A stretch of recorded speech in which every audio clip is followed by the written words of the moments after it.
हरे कृष्णा। राधे राधे प्रिय भक्तजनों, आज से भादो मास यानी भाद्रपद माह प्रारंभ हुआ है। यह महीना भगवान श्री हरि अर्थात श्री कृष्ण भगवान को अत्यंत प्रिय माना गया है। इस पवित्र मास में भगवान श्री कृष्ण की कथाएं सुनने और उनका स्मरण करने का विशेष महत्व है। आज से आप हमारे इस चैनल पर नियमित रूप से भाद्रपद मास महात्म की कथाएं सुनेंगे। आइए सबसे पहले जानते हैं भाद्रपद मास से जुड़े कुछ महत्वपूर्ण नियम। इस महीने में प्रतिदिन सूर्योदय से पहले उठकर स्नान करके भगवान की पूजा करनी चाहिए और सूर्य देव को जल अर्पित करना चाहिए। साथ ही पूरे नियम और पवित्रता के साथ तुलसी जी की पूजा करें। पूरे महीने भगवान श्री कृष्ण को भोग लगाते समय तुलसी दल अवश्य अर्पित करें, क्योंकि भगवान बिना तुलसी का भोग स्वीकार नहीं करते। भाद्रपद मास में माखन खाने और उसका दान करने का भी विशेष महत्व बताया गया है। जब भी संभव हो माखन का सेवन करें और जरूरतमंद लोगों को इसका दान भी करें। शास्त्रों के अनुसार इस पवित्र मास में तीर्थ एवं पवित्र नदियों में स्नान, गरीबों को दान और व्रत करने से विशेष पुण्य की प्राप्ति होती है। भगवान श्री कृष्ण और उनके बाल स्वरूप लड्डू गोपाल जी की पूजा करने से भक्तों की मनोकामनाएं पूर्ण होती है। भाद्रपद मास को इसलिए भी अत्यंत शुभ माना जाता है क्योंकि इसी महीने में श्री कृष्ण जन्माष्टमी, राधा जन्मोत्सव, कजरी तीज, गणेश चतुर्थी और अनंत चतुर्दशी जैसे महत्वपूर्ण पर्व मनाए जाते हैं। इस महीने घर में लड्डू गोपाल जी की स्थापना और शंख की स्थापना भी शुभ मानी जाती है। वहीं भाद्रपद मास में श्रीमद् भगवत गीता का पाठ करने से धन, यश और वैभव की प्राप्ति होती है। साथ ही इस महीने में श्री कृष्ण जन्माष्टमी के पावन अवसर पर संतान गोपाल मंत्र का जप करने से संतान संबंधी समस्याएं दूर होती है और संतान सुख की प्राप्ति होती है। तो आइए भगवान श्री गणेश जी का ध्यान करते हुए भाद्रपद मास महात्म की कथाओं का शुभारंभ करते हैं। पूर्व काल की बात है, परम पवित्र और पुण्यमय नैमिषारण्य क्षेत्र अत्यंत मनोहर था। वहाँ अनेक मुनि एकत्रित हुए थे।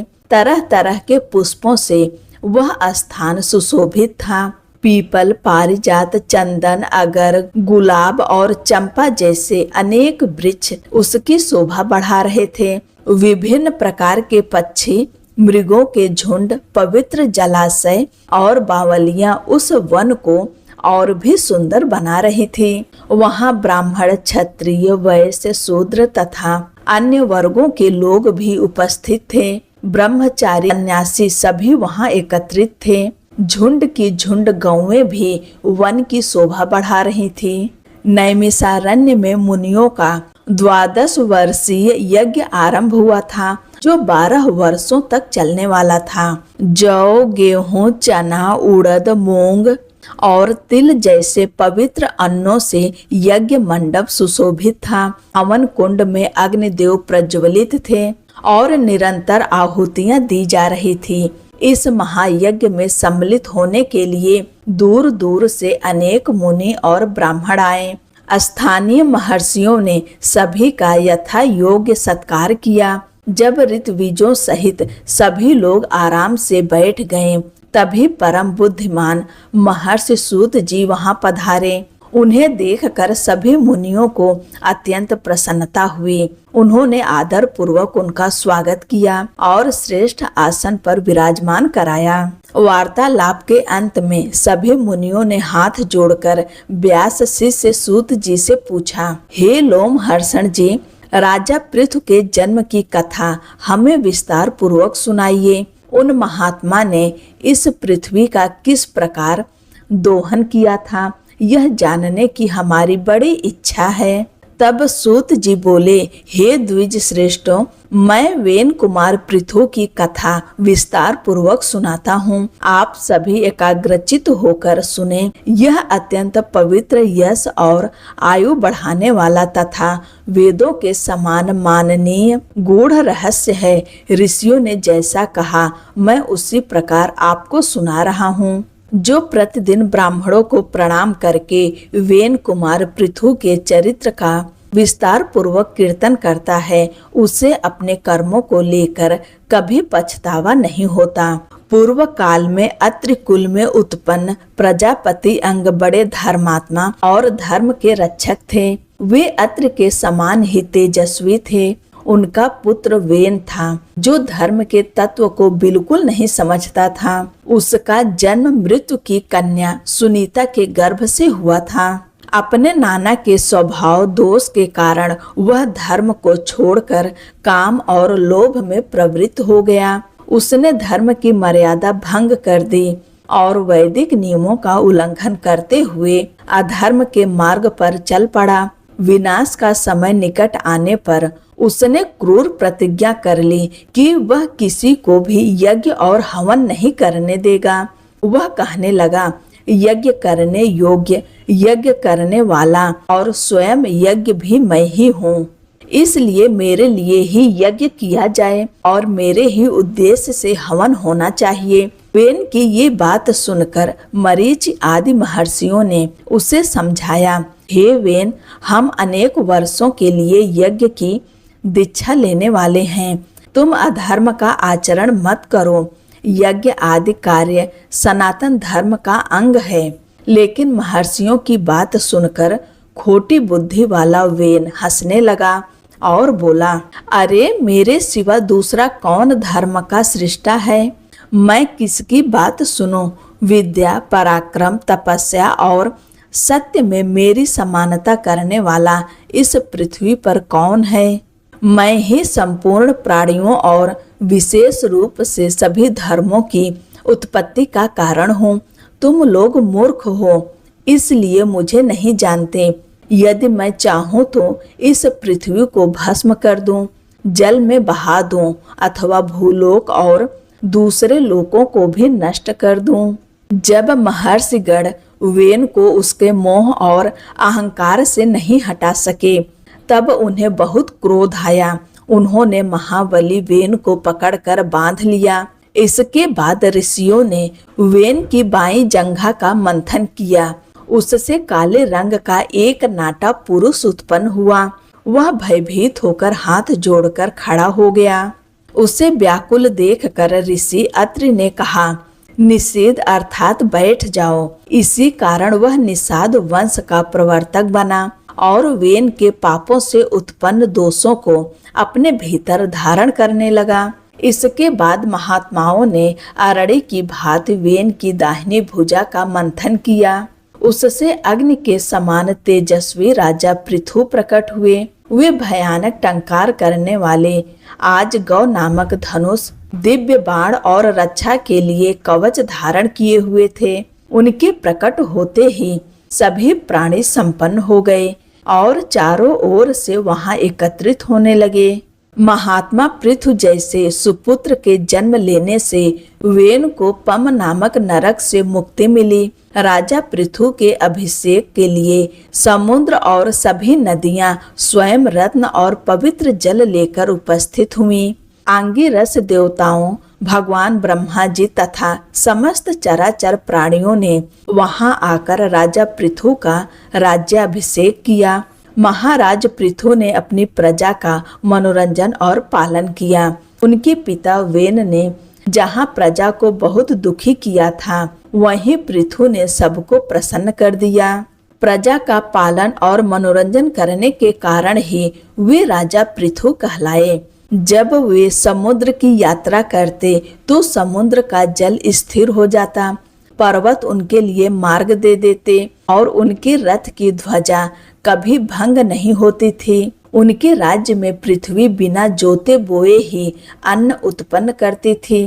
राजा का चिंतन मात्र से अन्न की प्राप्ति हो जाती थी।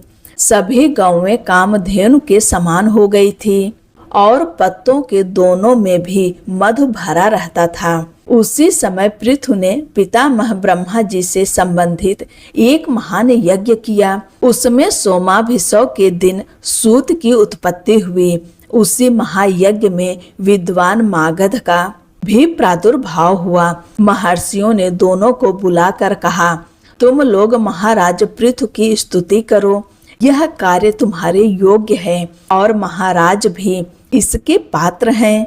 सूत और मागध ने कहा, हमारे कर्मों से देवताओं और ऋषियों को प्रसन्न करने की परंपरा है, लेकिन महाराज का नाम, कर्म, गुण और यश हमें अभी ज्ञात नहीं है। हम किस आधार पर उनकी स्तुति करें? तब ऋषियों ने कहा, भविष्य में होने वाले उनके गुणों और कर्मों का वर्णन करते हुए स्तुति करो। दोनों ने वैसा ही किया। जिन्होंने जिन जिन कार्यों का वर्णन किया, महाबली पृथु ने बाद में उन सभी को पूर्ण करके दिखाया। तभी से लोक में सूत, मागध और वंदी जनों द्वारा राजाओं की स्तुति और आशीर्वाद देने की परंपरा चली आ रही है। उनकी स्तुति से प्रसन्न होकर महाराज पृथु ने अनूप देश का राज्य सूत को और मगध का राज्य मागध को प्रदान किया।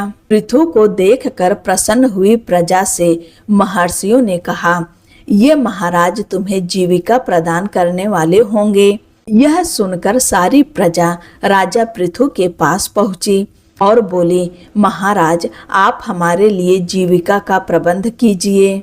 प्रजा को इस प्रकार दुखी देखकर उनके हित की इच्छा से राजा पृथु ने हाथ में धनुष बाण उठाया और पृथ्वी की ओर दौड़े। पृथ्वी उनके भय से कांप उठी और गौ का रूप धारण करके भागने लगी। राजा पृथु भी धनुष लेकर उसका पीछा करने लगे। पृथ्वी भयभीत होकर ब्रह्मलोक सहित अनेक लोकों में गई, लेकिन हर जगह उसने राजा पृथु को अपने आगे ही देखा। अग्नि के समान प्रज्वलित उनके तीखे बाणों के कारण उनका तेज और भी प्रचंड दिखाई दे रहा था। जब पृथ्वी को कहीं भी रक्षा का मार्ग नहीं मिला, तब तीनों लोकों की पूजनीय पृथ्वी हाथ जोड़कर राजा पृथु की ही शरण में आई। पृथ्वी ने कहा, हे राजन, सभी प्राणी मेरे ऊपर स्थित हैं और मैं ही इस जगत को धारण करती हूँ। यदि मेरा नाश हो गया तो समस्त प्रजा भी नष्ट हो जाएगी। इसलिए यदि आप प्रजा का कल्याण चाहते हैं तो मेरा वध मत कीजिए। उचित उपाय से किए गए कार्य ही सफल होते हैं। आप उस उपाय पर विचार कीजिए जिससे प्रजा जीवित रह सके। मेरा वध करके भी आप उनका पालन नहीं कर पाएंगे। हे महामते, आप अपना क्रोध त्याग दें, मैं आपके अनुकूल हो जाऊंगी। धर्मात्मा पुरुष को धर्म का त्याग नहीं करना चाहिए। तब राजा पृथु बोले, भद्रे, जो व्यक्ति अपने या किसी दूसरे के लिए अनेक प्राणियों का वध करता है उसे पाप लगता है, लेकिन जिस अशुभ व्यक्ति के वध से बहुत से प्राणी सुखी हो जाएं, उसका वध करने में पाप नहीं होता। इसलिए वसुंधरे, मैं प्रजा के कल्याण के लिए तुम्हारा वध करूंगा। यदि तुम मेरे कहने से संसार का कल्याण नहीं करोगी तो मैं अपने बाण से तुम्हारा नाश कर दूंगा और स्वयं पृथ्वी का रूप धारण करके प्रजा को धारण करूंगा। इसलिए मेरी आज्ञा मानकर समस्त प्रजा की रक्षा करो। इस समय तुम मेरी पुत्री बन जाओ, तभी मैं तुम्हारे वध के लिए उठे इस भयंकर बाण को रोकूंगा। पृथ्वी ने कहा, हे वीर, निसंदेह मैं आपकी आज्ञा का पालन करूंगी। मेरे लिए ऐसा बछड़ा खोजिए जिसके प्रति स्नेह से मैं दूध दे सकूं। हे धर्मात्माओं में श्रेष्ठ भूपाल, आप मेरी भूमि को चारों ओर से समतल कर दीजिए ताकि मेरा दूध सभी स्थानों पर समान रूप से प्रवाहित हो सके। तब राजा पृथु ने अपने धनुष की नोक से असंख्य पर्वतों को उखाड़कर एक स्थान पर एकत्रित कर दिया और भूमि को समतल बनाया। इससे पहले भूमि समतल न होने के कारण नगरों और गांवों की कोई निश्चित सीमा नहीं थी। खेती, गौरक्षा और व्यापार जैसी व्यवस्थाएं भी उस समय व्यवस्थित रूप से नहीं थी। इन सब का आरंभ वेन कुमार पृथु के समय ही हुआ। जहाँ जहाँ भूमि समतल थी वहीं प्रजा ने अपना निवास बनाया। उस समय तक लोगों का आहार केवल फल और मूल था, जो बड़ी कठिनाई से प्राप्त होता था। तब राजा पृथु ने स्वयंभू मनु को बछड़ा बनाकर अपने हाथों से पृथ्वी को दूहा। उन प्रतापी नरेश ने पृथ्वी से सभी प्रकार के अन्न का दोहन किया। उसी अन्न से आज भी समस्त प्रजा जीवन धारण करती है। उस समय ऋषियों, देवताओं, पितरों, नागों, दैत्यों, यक्षों, गंधर्वों, पर्वतों और वृक्षों सभी ने अपनी अपनी आवश्यकता के अनुसार पृथ्वी का दोहन किया। उनके बछड़े, दूध और पात्र अलग अलग थे। इस प्रकार सबका पालन पोषण करने वाली पावन वसुंधरा समस्त चराचर जगत की आधार और उत्पत्ति स्थली है। वह सभी मनोकामनाओं को पूर्ण करने वाली और अन्न को अंकुरित करने वाली है। गौ के रूप में पृथ्वी मेदिनी नाम से प्रसिद्ध हुई। मधु और कैटभ के मेद से व्याप्त होने के कारण इसे मेदिनी कहा गया। फिर राजा पृथु की आज्ञा से भूदेवी उनकी पुत्री बन गई, इसलिए उन्हें पृथ्वी भी कहा जाता है। राजा पृथु ने पृथ्वी का विभाग और शोधन करके उसे अन्न और समृद्धि से भर दिया।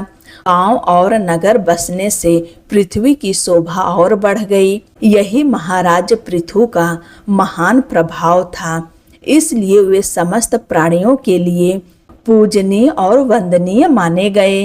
वेद वेदांगों के ज्ञाता ब्राह्मणों को भी महाराज पृथु की वंदना करनी चाहिए, क्योंकि वे सनातन ब्रह्म योनि के रूप में प्रतिष्ठित हैं। राज्य की इच्छा रखने वाले राजाओं के लिए भी परम प्रतापी पृथु वंदनीय हैं। युद्ध में विजय की कामना करने वाले योद्धाओं को भी उन्हें मस्तक झुकाना चाहिए, क्योंकि वे योद्धाओं में अग्रगण्य थे। जो सैनिक राजा पृथु का नाम लेकर युद्ध भूमि में प्रवेश करता है, वह भयंकर संग्राम से भी सुरक्षित लौटकर यश प्राप्त करता है। इसी प्रकार वैश्य वृत्ति करने वाले धनवान वैश्यों को भी राजा पृथु को प्रणाम करना चाहिए, क्योंकि वे सबके वृत्ति दाता और परम यशस्वी थे। संसार में कल्याण की इच्छा रखने वाले तथा तीनों वर्णों की सेवा करने वाले पवित्र शूद्रों के लिए भी राजा पृथु वंदनीय हैं। इस प्रकार पृथ्वी के दोहन के लिए जिन बछड़ों, दूध पात्रों और दोहने वालों की व्यवस्था की गई थी, उनका मैंने विस्तार पूर्वक वर्णन कर दिया। इसके बाद ऋषियों ने सूत जी से क्या क्या पूछा, इसका विस्तृत वर्णन आप अगले अध्याय में अवश्य सुनिएगा। प्रिय भक्त जनों, अब आपको श्रीमद् भगवद गीता में भगवान श्री कृष्ण के वचनों पर आधारित एक कथा सुनाते हैं। कथा आरंभ करने से पहले आपसे एक प्रश्न है। क्या आप मानते हैं कि जैसा कर्म हम करते हैं वैसा ही उसका फल हमें मिलता है? आप में से बहुत लोगों के मन में आएगा कि इसमें पूछने वाली क्या बात है। यह तो सत्य है कि अच्छे कर्मों का फल अच्छा और बुरे कर्मों का फल बुरा ही मिलता है। लेकिन एक बार आंखें बंद करके स्वयं से यह प्रश्न कीजिए, शायद आपके मन में कहीं न कहीं यह संदेह जरूर उठे कि आखिर कर्मों का फल किस प्रकार मिलता है। प्रिय भक्त जनों, आज हम एक कथा के माध्यम से कर्मों के इसी रहस्य को समझेंगे। बहुत समय पहले की बात है। एक गांव में एक अत्यंत विद्वान और धर्मपरायण पंडित रहते थे। दूर दूर तक लोग उनके ज्ञान और विवेक की प्रशंसा करते थे। एक दिन उन्होंने अपने बचपन के प्रिय मित्र से मिलने का निश्चय किया। उनका वह मित्र जन्म से गूंगा था और एक पैर से अपाहिज भी था। वर्षों से दोनों की भेंट नहीं हुई थी। इसलिए पंडित बड़े उत्साह और प्रेम के साथ उसके गांव की ओर निकल पड़े। मित्र का गांव काफी दूर था। रास्ते में अनेक छोटे छोटे गांव पड़ते थे। अपने मित्र से मिलने की खुशी में पंडित निरंतर आगे बढ़ते जा रहे थे। तभी मार्ग में एक अनजान व्यक्ति उनसे आ मिला। वह भी उसी दिशा में जा रहा था। पंडित ने सोचा साथी मिल जाए तो यात्रा भी सहज हो जाती है और समय का पता भी नहीं चलता। दोनों साथ साथ चलने लगे। कुछ दूर चलने के बाद पंडित ने मुस्कुराते हुए उस व्यक्ति से पूछा, भाई आपका क्या नाम है? उस व्यक्ति ने कहा, मेरा नाम महाकाल है। यह नाम सुनकर पंडित कुछ क्षण के लिए चौंक गए। उन्हें यह नाम कुछ विचित्र अवश्य लगा, लेकिन उन्होंने अधिक पूछना उचित नहीं समझा और दोनों आगे बढ़ते रहे। थोड़ी देर बाद एक गांव के समीप पहुंचे। तभी महाकाल ने कहा, पंडित जी आप आगे बढ़िए, मुझे इस गांव में एक संदेश देना है। मैं थोड़ी देर में आपसे आकर मिल जाता हूँ। पंडित ने सहमति से सिर हिलाया और अकेले आगे बढ़ गए। लेकिन जैसे ही महाकाल गांव के भीतर गया, कुछ ही क्षणों बाद पूरे गांव में हाहाकार मच गया। लोग चिल्लाने लगे, अरे किसी व्यक्ति को भैंसे ने मार दिया, वह मर गया। कुछ देर बाद महाकाल बिल्कुल शांत भाव से लौट आया, मानो कुछ हुआ ही ना हो। दोनों फिर आगे की यात्रा पर चल पड़े। चलते चलते वे दूसरे गांव के बाहर पहुंचे। वहां एक छोटा सा मंदिर था और यात्रियों के ठहरने की भी अच्छी व्यवस्था थी। अब संध्या होने लगी। पंडित का मित्र अभी भी काफी दूर था। पंडित ने कहा, रात होने वाली है, पूरे दिन चलते चलते बहुत थकान हो गई है, भूख भी बहुत लग रही है, क्यों न आज यहीं विश्राम कर लें, भोजन कर लेते हैं और प्रातःकाल आराम से आगे चलेंगे। महाकाल ने उत्तर दिया, ठीक है, लेकिन मुझे इस गांव में किसी को एक आवश्यक वस्तु पहुंचानी है। आप भोजन कर लीजिए, मैं थोड़ी देर में लौटकर खा लूंगा। इतना कहकर वह गांव के भीतर चला गया। लेकिन उसके जाते ही कुछ ही देर बाद गांव की ओर से धुएं के बड़े बड़े गुबार उठने लगे। देखते ही देखते भीषण आग ने पूरे गांव को अपनी चपेट में ले लिया। यह दृश्य देखकर पंडित अत्यंत आश्चर्यचकित रह गए। उन्होंने मन ही मन सोचा, यह कैसी विचित्र बात है। यह महाकाल जहाँ भी जाता है वहाँ किसी न किसी प्रकार की बड़ी हानि अवश्य हो जाती है। अवश्य ही इस व्यक्ति में कोई गहरा रहस्य छिपा है। किंतु उस रात उन्होंने मौन रहना ही उचित समझा और महाकाल से कुछ नहीं पूछा। अगले दिन प्रातः दोनों पुनः यात्रा पर निकल पड़े। कुछ समय बाद एक और गांव सामने आया। इस बार भी महाकाल ने पहले की तरह कहा, पंडित जी आप आगे चलते रहिए, मुझे इस गांव में भी एक आवश्यक कार्य पूरा करना है, मैं शीघ्र ही आपसे मिल जाऊंगा। इतना कहकर वह गांव की ओर मुड़ गया। लेकिन इस बार पंडित आगे नहीं बढ़े। उनके मन में उठ रही शंका अब और गहरी हो चुकी थी। वे वहीं खड़े होकर महाकाल को देखने लगे कि आखिर वह करता क्या है। कुछ ही क्षण बीते होंगे कि गांव के भीतर से लोगों की घबराई हुई आवाजें आने लगी। बचाओ बचाओ, किसी व्यक्ति को सांप ने डस लिया, उसकी मृत्यु हो गई। और आश्चर्य की बात यह थी कि उसी समय महाकाल फिर शांत भाव से लौटकर पंडित के पास आ पहुंचा। अब पंडित अपने मन की जिज्ञासा रोक नहीं सके। उन्होंने गंभीर स्वर में पूछा, एक बात बताइए, मैंने देखा है कि आप जिस गांव में जाते हैं वहां किसी न किसी की मृत्यु या बड़ा अनर्थ अवश्य हो जाता है। इसका कारण क्या है? आप वास्तव में हैं कौन? महाकाल मुस्कुराया और बोला, पंडित जी, मैं तो आपको बड़ा ज्ञानी समझकर आपके साथ चल रहा था। ज्ञानियों का संग बड़ा शुभ होता है, लेकिन आश्चर्य है कि आप अभी तक मेरा वास्तविक परिचय नहीं समझ पाए। पंडित ने उत्तर दिया, सच कहूँ तो मुझे कुछ अनुमान अवश्य हो गया है, लेकिन मैं चाहता हूँ कि आप स्वयं अपना परिचय दें ताकि मेरी शंका पूरी तरह समाप्त हो जाए। तब महाकाल ने शांत किंतु गंभीर स्वर में कहा, मैं यमदूत हूँ। यमराज की आज्ञा से उन लोगों के प्राण लेने आता हूँ जिनकी आयु पूर्ण हो चुकी होती है। मैं किसी को मारता नहीं, केवल ईश्वर द्वारा निर्धारित समय आने पर उसकी आत्मा को उसके अगले मार्ग की ओर ले जाता हूँ। यह सुनते ही पंडित का हृदय कांप उठा। यद्यपि उन्हें पहले से कुछ शंका थी, फिर भी जब यह सत्य स्वयं महाकाल के मुख से सुना तो उनका शरीर भय से सिहर उठा। कुछ क्षण मौन रहने के बाद उन्होंने साहस जुटाकर एक प्रश्न किया, यदि आप सचमुच यमदूत हैं तो कृपा करके मुझे यह बताइए, अगली मृत्यु किसकी होने वाली है? यमदूत ने गंभीर स्वर में कहा, अगली मृत्यु तुम्हारे उसी मित्र की होने वाली है जिससे मिलने के लिए तुम जा रहे हो, और उसकी मृत्यु का कारण तुम स्वयं बनोगे। यह सुनते ही पंडित के पैरों तले मानो धरती खिसक गई। वह स्तब्ध रह गए। उनके मन में एक विचार बार बार उठने लगा, यदि यह वास्तव में यमदूत हैं तो इसकी बात अवश्य सत्य होगी। यदि मेरे कारण ही मेरे प्रिय मित्र की मृत्यु होने वाली है तो मैं उससे मिलने ही नहीं जाऊंगा, कम से कम उसकी मृत्यु का कारण तो नहीं बनूंगा।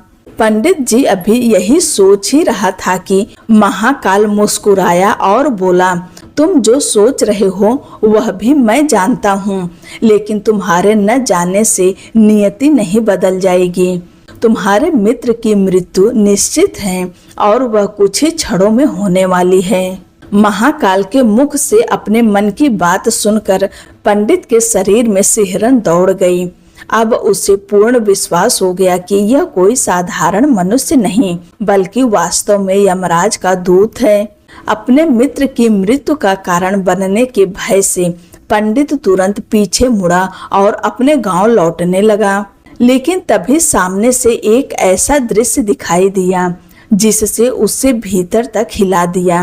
उसका बचपन का वही मित्र पूरी शक्ति से उसकी ओर आने का प्रयास कर रहा है।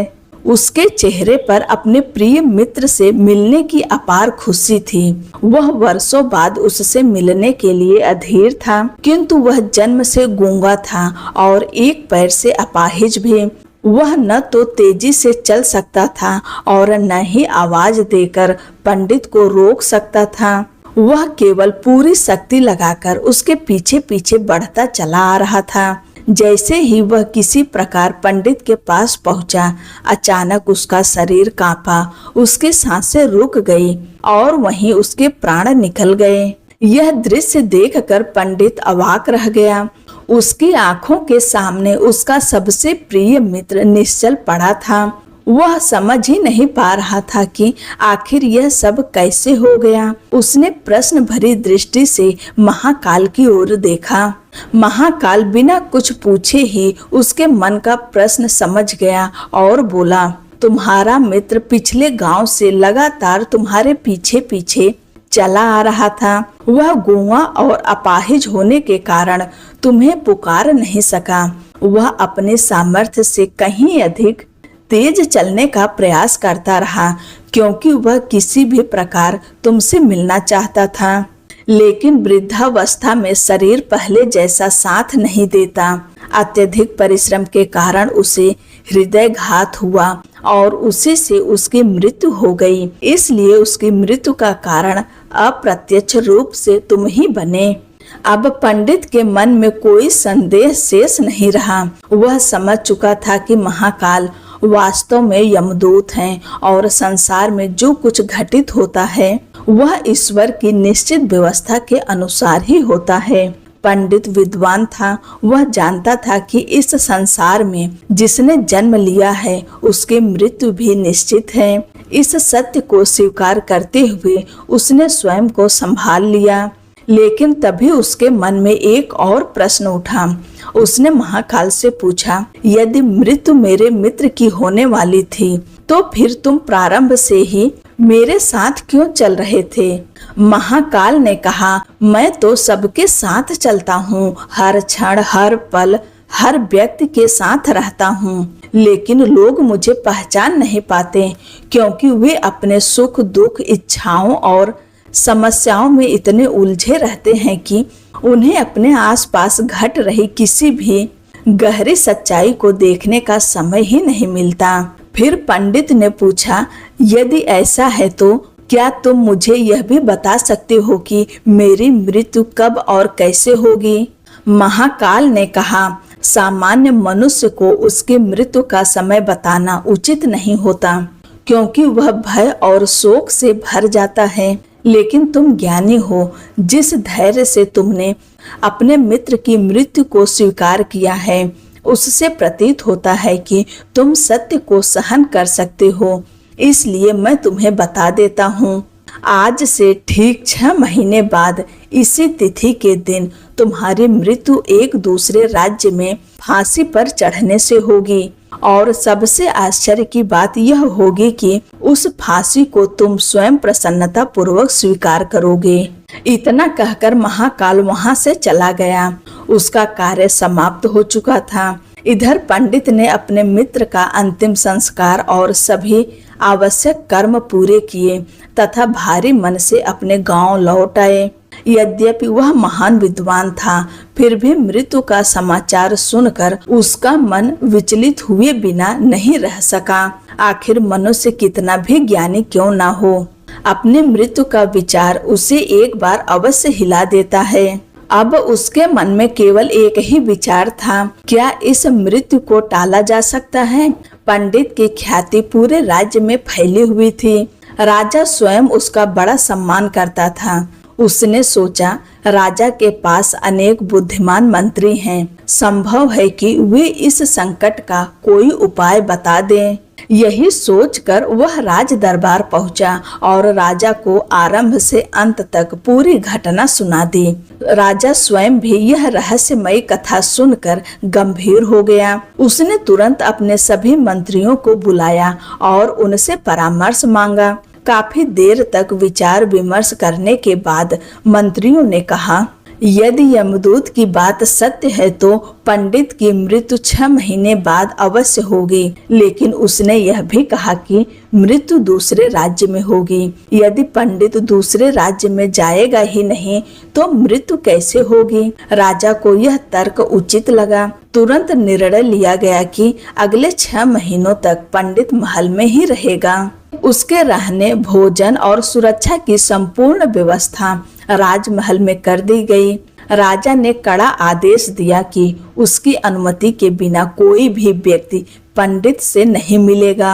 हाँ, पंडित को महल के भीतर पूर्ण सम्मान और स्वतंत्रता दी गई, ताकि उसे यह अनुभव न हो कि वह किसी कैद में रह रहा है। समय अपनी गति से बीतता रहा। एक एक दिन निकलता रहा और देखते ही देखते 6 महीने पूरे होने लगे। अंततः वह दिन भी आ पहुंचा जिस दिन यमदूत ने पंडित की मृत्यु निश्चित बताई थी। उस दिन पंडित का मन अत्यंत व्याकुल था। यमदूत की कही हुई प्रत्येक बात उसके मन में बार बार गूंज रही थी। वह जितना इस विचार को भूलने का प्रयास करता, उतना ही भय उसके हृदय को घेर लेता। उसने मन ही मन सोचा, यदि किसी प्रकार यह दिन बीत जाए तो शायद मृत्यु का संकट भी टल जाए। इसी भय के कारण उस दिन वह सामान्य दिनों से भी पहले सो गया, लेकिन नियति ने उसके लिए कुछ और ही निश्चित कर रखा था। पंडित स्वयं भी नहीं जानता था कि उसे नींद में चलने की बीमारी थी, क्योंकि उसे कभी इसका ज्ञान ही नहीं हुआ। इसलिए उसने किसी वैद्य को भी इसके बारे में नहीं बताया था। रात का अंतिम प्रहर था। चारों ओर गहरा सन्नाटा पसरा हुआ था। अचानक पंडित नींद में ही उठ बैठा। बिना कुछ समझे वह महल से बाहर निकल आया। वह राजा का सम्मानित अतिथि था, इसलिए किसी भी पहरेदार ने उसे रोकना उचित नहीं समझा। किसी ने उससे कोई प्रश्न नहीं किया। वह सीधे राजमहल के अस्तबल में पहुंचा और वहां सबसे तेज दौड़ने वाले घोड़े पर सवार हो गया। नींद की अवस्था में ही वह घोड़ा दौड़ता हुआ राज्य की सीमा पार कर गया और देखते ही देखते वह एक दूसरे राज्य में पहुंच गया। लेकिन आश्चर्य यहीं समाप्त नहीं हुआ, वह सीधे उस राज्य के राजमहल तक पहुंच गया। रात्रि का अंतिम प्रहर था, सभी सैनिक और सेवक गहरी नींद में थे। किसी ने उसे नहीं रोका, किसी ने यह भी नहीं पूछा कि वह कौन है। नींद में चलता हुआ पंडित सीधे राजा के शयन कक्ष तक पहुंच गया, जहां राजा और रानी विश्राम कर रहे थे, और अचेत अवस्था में ही वह रानी के समीप जाकर लेट गया। प्रातः काल जब राजा की आंख खुली तो यह दृश्य देखकर उसका क्रोध 7वें आसमान पर पहुंच गया। उसने तुरंत सैनिकों को आदेश दिया, इस अपराधी को तुरंत बंदी बना लो। पंडित की आंख खुली तो वह स्वयं भी स्तब्ध रह गया। उसे समझ ही नहीं आ रहा था कि वह रातों रात दूसरे राज्य में कैसे पहुंच गया, राजा के शयन कक्ष में कैसे आया, और किसी ने उसे रोका क्यों नहीं। लेकिन उस समय उसकी बात सुनने वाला कोई नहीं था। उसे तुरंत राज दरबार में प्रस्तुत किया गया। कुछ ही देर बाद दरबार लगा। राजा ने क्रोध से भरे स्वर में बिना कोई देर किए आदेश सुनाया, इस अपराधी को तुरंत फांसी पर चढ़ा दिया जाए। फांसी का आदेश सुनते ही पंडित कुछ क्षण मौन रहा। फिर उसने संयत स्वर में कहा, महाराज, मैं सच कहता हूँ, मुझे यह भी नहीं पता कि मैं आपके महल में कैसे आया और आपके शयन कक्ष तक कैसे पहुंच गया। लेकिन एक बात मैं अवश्य जानता हूँ। राजा ने पूछा, क्या? पंडित बोला, आज मेरी मृत्यु निश्चित है और अब मुझे विश्वास हो गया कि वही समय आ पहुंचा है। राजा को उसकी बात बड़ी विचित्र लगी। उसने पूछा, तुम्हें अपनी मृत्यु का समय कैसे ज्ञात है? तब पंडित ने महाकाल से हुई पहली भेंट से लेकर यमदूत की भविष्यवाणी तक की पूरी घटना विस्तार से सुना दी। अंत में उसने विनम्रता से कहा, महाराज, कोई भी सामान्य मनुष्य इतना साहस नहीं कर सकता कि वह किसी राज्य के शयन कक्ष में जाकर रानी के समीप सो जाए। यदि ऐसा हुआ है तो अवश्य ही इसके पीछे कोई ऐसी शक्ति है जो मनुष्य के वश में नहीं है। राजा ने ध्यान पूर्वक सारी बात सुनी। उसे पंडित की बातों में कुछ सच्चाई अवश्य दिखाई दी, किंतु उसके मन में यह भी विचार आया कि कहीं यह मृत्यु से बचने के लिए रची गई कोई कहानी तो नहीं। सत्य का पता लगाने के लिए उसने तुरंत अपने सैनिकों को उस राज्य में भेजा जहां पंडित पिछले 6 महीनों से रह रहा था। उसने वहां के राजा को पत्र लिखकर पूरी घटना की पुष्टि की। संध्या तक सैनिक लौट आए। उन्होंने राजा के सामने पत्र प्रस्तुत किया। पत्र में लिखा था, पंडित ने जो कुछ कहा है वह पूर्णतः सत्य है। पिछले 6 महीनों से वह हमारे राजमहल में सम्मानित अतिथि के रूप में रह रहा था। कल तक वह यहीं था। इसके बाद वह आपके राज्य में कैसे पहुंचा, यह रहस्य हमारे लिए भी उतना ही आश्चर्यजनक है। अब राजा गहरे संकट में पड़ गया। एक ओर उसने स्वयं अपने मुख से पंडित को फांसी की सजा सुना दी। यदि अब वह अपना आदेश वापस लेता तो राजधर्म और उसके वचन का अपमान होता, और यदि फांसी देता तो एक निर्दोष ब्राह्मण की मृत्यु हो जाती। समस्या गंभीर था। राजा ने तुरंत अपने सभी मंत्रियों को बुलाया। लंबे विचार विमर्श के बाद एक मंत्री ने कहा, महाराज, यदि पंडित को कच्चे सूत के धागे से फांसी दी जाए तो आपका आदेश भी पूरा हो जाएगा और धागा टूट जाने से पंडित की जान भी बच जाएगी। यह उपाय सभी को उचित लगा। राजा ने तुरंत उसी प्रकार की व्यवस्था करने का आदेश दिया। कुछ ही देर में कच्चे सूत का एक फांसी का फंदा तैयार किया गया। पूरा राज्य यह दृश्य देखने के लिए एकत्र हो गया। सभी लोगों के मन में यही विश्वास था कि इतने कमजोर धागे से किसी की मृत्यु नहीं हो सकती। पंडित के मन में भी अब भय समाप्त हो चुका था। उसे भी लगने लगा, अब तो मैं अवश्य बच जाऊंगा। और तभी उसे यमदूत की वह बात याद आई, तुम स्वयं प्रसन्नता पूर्वक फांसी स्वीकार करोगे वास्तव में वही हो रहा था। पंडित बिना किसी विरोध के शांत मन से स्वयं फांसी पर चढ़ने के लिए तैयार हो गया। क्षण भर बाद फांसी का फंदा उसके गले में डाला गया और संकेत मिलते ही उसे नीचे छोड़ दिया गया। अगले ही पल कच्चे सूत का धागा टूट गया। सभी लोगों के चेहरे पर राहत की मुस्कान आ गई। लेकिन उसी क्षण एक ऐसी घटना घटी जिसने वहां उपस्थित प्रत्येक व्यक्ति को स्तब्ध कर दिया। धागा टूटने से पहले ही उसका महीन किनारा पंडित के गले की मुख्य नस को काट चुकी थी। पंडित भूमि पर गिर पड़ा। उसके गले से रक्त बहने लगा। कुछ ही क्षणों में उसका शरीर तड़पना बंद हो गया। उसकी सांसें थम गई और देखते ही देखते उसके प्राण निकल गए। पूरा राज दरबार स्तब्ध रह गया। किसी की आंखों पर विश्वास नहीं हो रहा था कि कच्चे सूत को सभी ने बिल्कुल कमजोर समझा था, उसी ने नियति का कार्य पूरा कर दिया। उस दिन सभी ने अपनी आंखों से यह सत्य देख लिया। जब समय पूरा हो जाता है तब मृत्यु अपने मार्ग स्वयं बना लेती है। मनुष्य अपनी बुद्धि, शक्ति और उपायों से बहुत कुछ बदल सकता है, लेकिन ईश्वर की लिखी हुई नियति को नहीं। जिस क्षण का निर्णय परमात्मा कर चुके हों, उसे संसार की कोई शक्ति टाल नहीं सकती। कहा भी गया है, जो होना निश्चित है वह होकर ही रहता है।